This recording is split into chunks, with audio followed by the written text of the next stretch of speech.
Hello bachcho, let's see question. The figure shows a spool placed at the rough horizontal surface. A tightly wound string on the inner cylinder is pulled horizontally with the force F. Identify the correct alternative related to the friction force.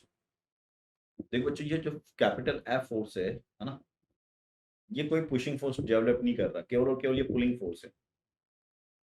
अगर ये pulling force है तो friction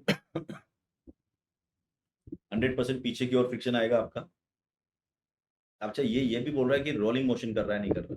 ये कुछ बोला नहीं है हमको रोलिंग मोशन के लिए, ठीक है क्या? ये कुछ बोला नहीं है आपको। तो फ्रिक्शन कहाँ लगेगा? पीछे की ओर। और जो फ्रिक्शन का वैल्यू होगा, है ना, ये बोला रेस्ट है। तो अगर रेस्ट पर है ये, तो उस कंडीशन में ये बात पक्की है कि एफ का वैल्यू जो होगा, ठीक है, वो हमेशा एफ का वैल्यू हमेशा बड़ा होगा किससे? कैपिटल एफ से, क्योंकि रेस्ट पर है।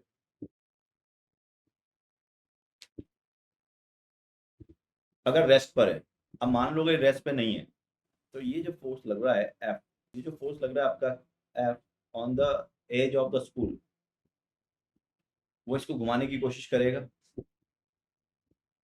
अगर हम देखें यहाँ पर हमारा जो फोर्स लग रहा है एफ फोर्स, ये इसको क्या करेगा? With respect to centre of mass, इसको ये एंटी क्लॉकवाइज घुमाने की कोशिश करेगा। तो फ्रिक्शन जो फोर्स आएगा वो कैसे आएगा? एंटी क्लॉकवाइज घुमाने की कोशिश करेगा और ये चलाने की कोशिश करेगा आगे की ओर। तो ये जो पॉइंट है वो आगे की ओर जाने की कोशिश करेगा, तो फ्रिक्शन पीछे की ओर आएगा। तो फ्रिक्शन तो लेफ्ट वर्ड ही आएगा, ये बात पक्की है ना?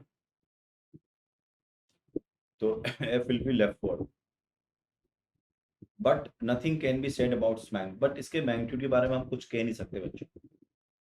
क्लियर है क्या? यह हो सकता है कि कैपिटल एफ जो हो वो ज़्यादा हो तो ये स्लाइड कर रहा हो।